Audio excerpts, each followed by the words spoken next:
নমস্কার। আজকে আমাদের আলোচনার বিষয় যে কোনো ব্যক্তির জীবনে শত্রু, ঋণ বা আইনি ঝুটঝামেলা এই ধরনের ঘটনাগুলো ঘটবে কিনা সে আগে থেকে কিভাবে জানবে।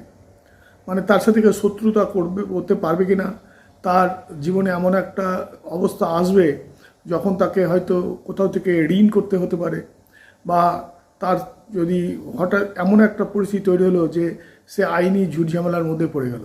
এই জিনিসগুলো জীবনে ঘটবে কি ঘটবে না। এখন এই জিনিসগুলো সাধারণত ঘটে ষষ্ঠ ঘর থেকে।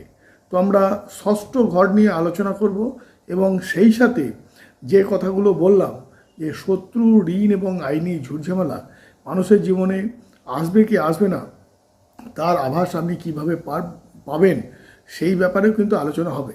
তবে সকলকে বলবো যে পুরো ভিডিও দেখবেন, তাহলে তবেই কিন্তু আপনি সব কথাগুলো জানতে পারবেন। আর প্রত্যেকটা ভিডিও পেতে হলে অবশ্যই করে আমাকে সাবস্ক্রাইব করবেন এবং লাইক করবেন, এবং যদি কিছু জানার থাকে কমেন্টে নিশ্চয়ই জানাবেন।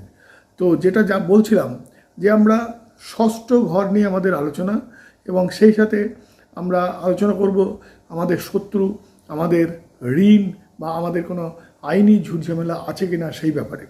সেটা বলতে গেলে প্রথমেই বলতে হয় যে এই ষষ্ঠ ঘর আমাদের কি কি জানায়, কি কি ইনফরমেশন দেয়। ষষ্ঠ ঘর থেকে আমরা জানতে পারি আমাদের স্বাস্থ্য সম্বন্ধে, আমাদের দৈনন্দিন রুটিন সম্বন্ধে, আমাদের কর্মপরিবেশ সম্বন্ধে, এবং আমি কোনো সেবামূলক কাজের সাথে যুক্ত হব কি হব না সেই বিষয়ে কিন্তু এরা আমাকে ইনফরমেশন দেবে। এছাড়া আমার কোনো রোগ প্রতিরোধ ক্ষমতা আছে কিনা, আমার কোনো রোগ হবে কিনা, দৈনন্দিন দায়িত্ব সেই সম্বন্ধেও কিন্তু এখান থেকে ইনফরমেশন পাওয়া যায়। শারীরিক সুস্থতা, রোগবালাই যেটা নিয়ে বললাম, এবং সেটা নিরাময়ের ক্ষেত্র।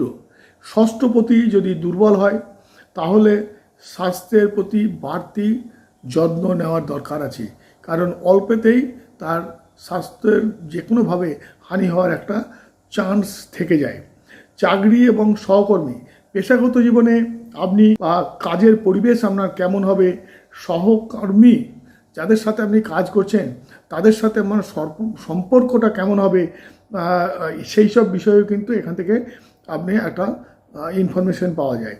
আচ্ছা, এই ঘর থেকে আপনার প্রতিযোগী, আপনার প্রতিদ্বন্দ্বী বা যে কোনো ধরনের বিরোধ বা শত্রুতা সেই সম্বন্ধেও কিন্তু এখান থেকে ইনফরমেশন পাওয়া যায়। ইভিন যে আপনার কোনো মামলা মোকদ্দমা হবে কিনা সেই বিষয়েও পাওয়া যায়। আর প্রাকৃতিক কারক হিসাবে বা বৈদিক জ্যোতিষশাস্ত্র অনুসারে এই ঘরের অধিপতি হলো বুধ। সেই বুধ হচ্ছে কন্যা রাশির অধিপতি।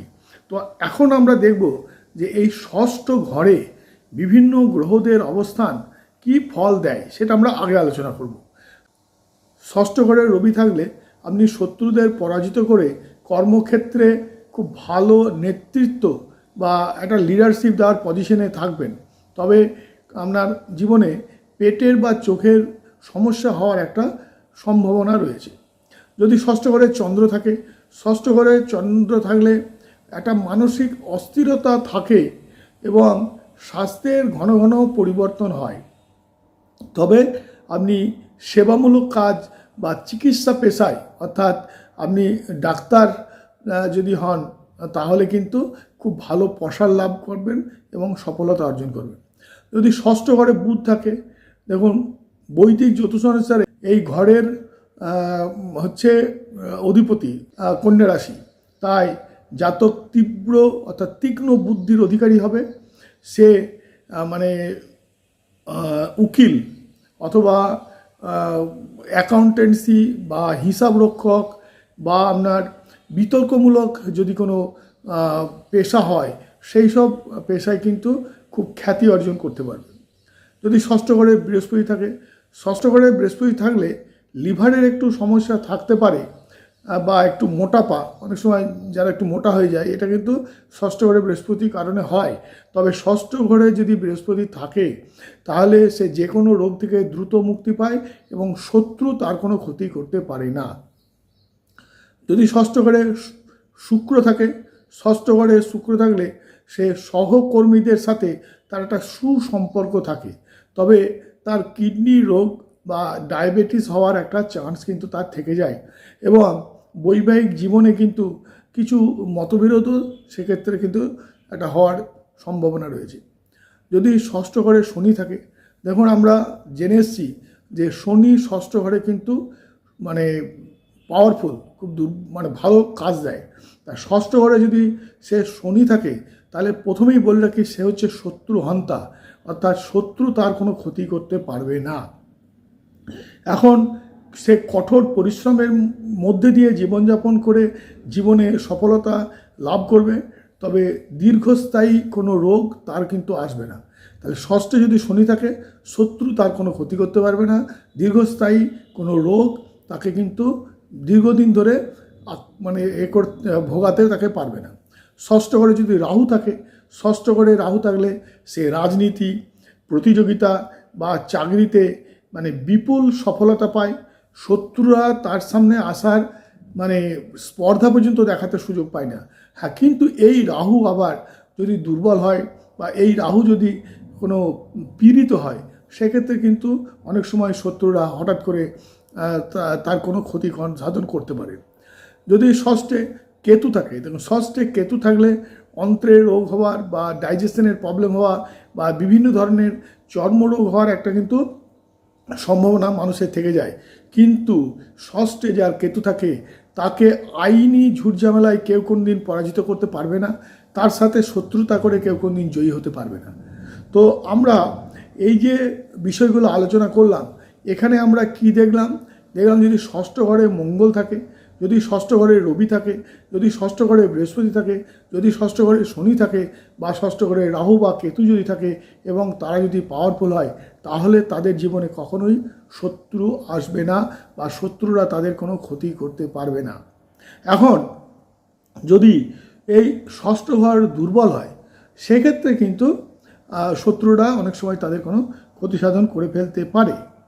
আর যদি লগ্নপতি নিজে দুর্বল হয়, তখনও কিন্তু শত্রুরা কিছুটা ক্ষতি করার সম্ভাবনা থাকছে।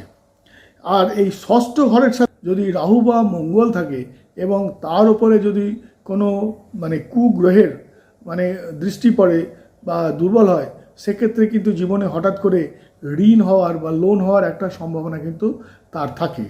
আর ষষ্ঠ ঘরের অধিপতি যদি অষ্টম ঘরে সে দুর্বল হয়, তাহলে কিন্তু অনেক সময় আইনি ঝুটঝামেলায় সে ডিটেলস আলোচনা করলাম। যে প্রথম কথা হচ্ছে আমাদের জীবনে শত্রু থাকবে কি থাকবে না, আমাদের কোনো ঋণ হবে কি হবে না, এবং আমরা জীবনে আইনি কোনো ঝুটঝামেলায় পড়তে পারি কি পারি না। এখন আপনি দেখুন আপনার ষষ্ঠ ঘরে কোন গ্রহ রয়েছে, সেই মতো আপনি আপনার নিজের ছক নিজেই কিন্তু বিচার করতে পারবেন এবং জীবনে আপনি মানে আগে থেকে সতর্কতা অবলম্বন করতে পারবেন। সবাই খুব ভালো থাকবেন।